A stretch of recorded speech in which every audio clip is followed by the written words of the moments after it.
Professor, uma das ações estratégicas do plano prevê manter um sistema de premiação coletiva dos profissionais da educação e das escolas em função dos bons resultados na formação dos alunos. Eu sei que essa proposta enfrenta a resistência de muitos especialistas e professores, pois ela poderia criar distorções no sistema educacional. Essa proposta, como é que o senhor a avalia? Ela é eficaz no sentido de trazer bons resultados para a qualidade da educação? Olha, eu penso que essa estratégia ela é ambivalente, né?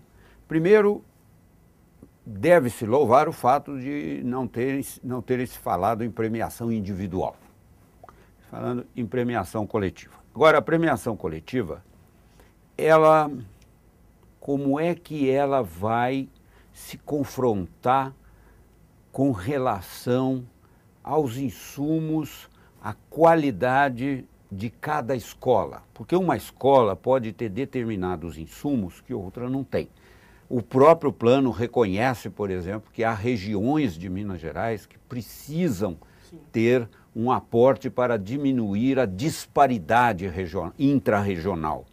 Então, a escola, Denilson, ela não tem objetivo de competitividade. Então, uma premiação, sobretudo coletiva, quando você tem escolas muito díspares entre si, muito dissemelhantes entre si, ela acaba gerando muito mais uma competição do que aquilo que poderia ser um gesto de solidariedade entre elas. Sim. Então, pode aumentar essas disparidades e a competição. Por outro lado, sendo uma premiação coletiva, se você tivesse desde já, um padrão de qualidade igualitário nas escolas de Minas Gerais, eu acredito que é possível você pensar numa coisa desta natureza, desde que os professores sejam chamados a participar da elaboração dos critérios deste tipo de coisa. Mas sempre pondo na frente que o princípio da escolarização não é a competição, e sim a solidariedade. Agora, não há no plano, professor, atuação estratégica em relação à fiscalização e regulamentação do setor privado de ensino. O senhor também acredita que o documento poderia trazer algo nesse sentido, com o objetivo também de melhorar as condições de trabalho e salários dos professores da rede privada? Olha, a garantia de um padrão de qualidade está na Constituição e na LDB e não faz distinção entre escola pública e escola privada. Por outro lado, quando se diz das escolas privadas que elas deverão ter autorização do poder público, elas deverão ter capacidade de autofinanciamento e serem avaliadas em sua qualidade pelo poder público, isso remete à Constituição e à lei. Portanto, o plano poderia perfeitamente incluir determinados indicadores deste padrão de qualidade pelos quais este mesmo poder público vai avaliar se eles estão ocorrendo no âmbito do ensino privado.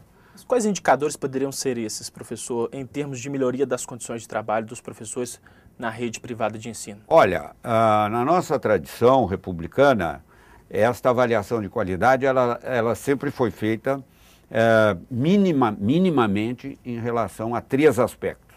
Aos aspectos referentes à espacialização, se a correlação espaço-número de estudantes ela é satisfatória, hoje nós diríamos ecologicamente.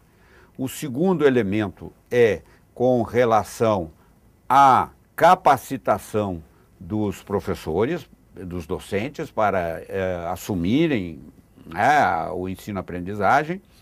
E a terceira é com relação às condições gerais de trabalho. Então, estas 3 sempre fizeram parte da nossa tradição republicana. Não é? É óbvio que determinados aspectos devem ser remetidos à consolidação das leis do trabalho, né? Mas esses dados não impedem que, num documento de tal natureza, você possa explicitá-los para que estas mesmas escolas tenham padrões de referência para poder ser avaliadas pelo poder público. E na sua ausência, evidentemente, isto fica numa zona cinzenta. No ensino médio, professor, o desafio é reduzir o abandono escolar com o aumento da oferta de cursos profissionalizantes e a criação de laboratórios de informática conectados à internet. Isso é suficiente para resolver o problema do ensino médio atualmente, que possui, em comparação com os demais níveis de ensino, mais alto índice de abandono? Não, isso não é suficiente. Isso é necessário, mas não é suficiente. O que mais precisa ser feito, então? É preciso que os projetos pedagógicos do ensino médio façam sentido para os seus estudantes. O estudante hoje que entra no ensino médio, ele quer ver um sentido naquilo. Porque o ensino fundamental, Denilson, ele tem, por assim dizer, um sentido universal. Todo mundo concorda no mundo inteiro, que são aquelas coisas que você tem que aprender. O mesmo não se refere ao ensino médio. No ensino médio, o sujeito, então, já tem outros horizontes, ele já está, mais, inclusive, num nível de maturidade maior. Então, ele quer ver um sentido, um significado naquilo.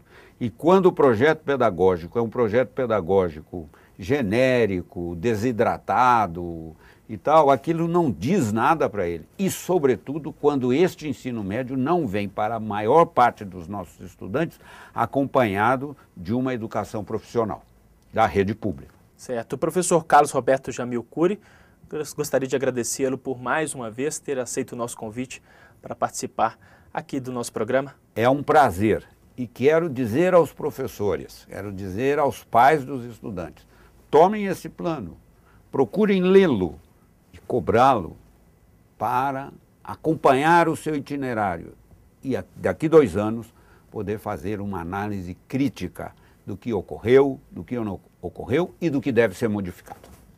Confira agora as notícias da agenda.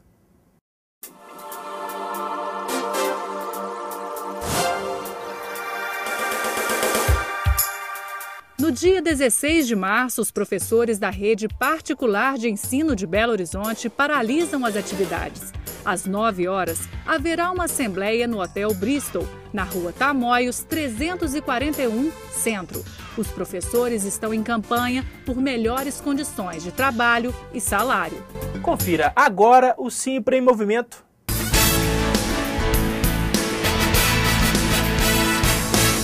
Em assembleia da campanha reivindicatória, os professores da rede particular de ensino decidiram paralisar as atividades no dia 16 de março, com assembleia às 9 horas no Hotel Bristol, em Belo Horizonte.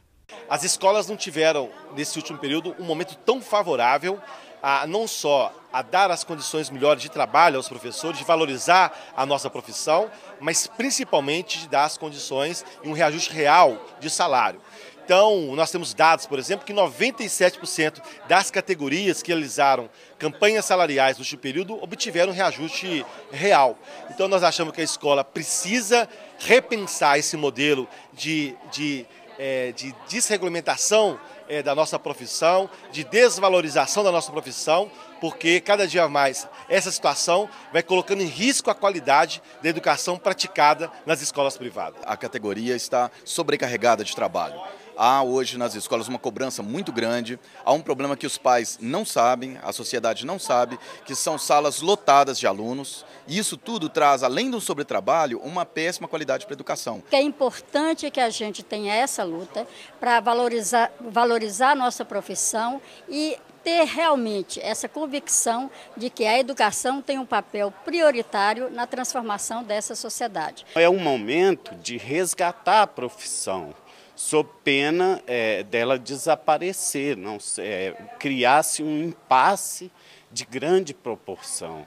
Então nós estamos agora retomando esse processo de luta. No ano passado já tivemos uma greve, depois de 19 anos, e nesse ano de 2011 vamos resgatar esse processo, não vamos aceitar perdas e vamos exigir melhorias da condição de trabalho e salário digno. Nós queremos resgatar a dignidade e o profissionalismo na educação brasileira. A gente fica por aqui, mas para saber mais sobre o Sindicato dos Professores, é só visitar o nosso site.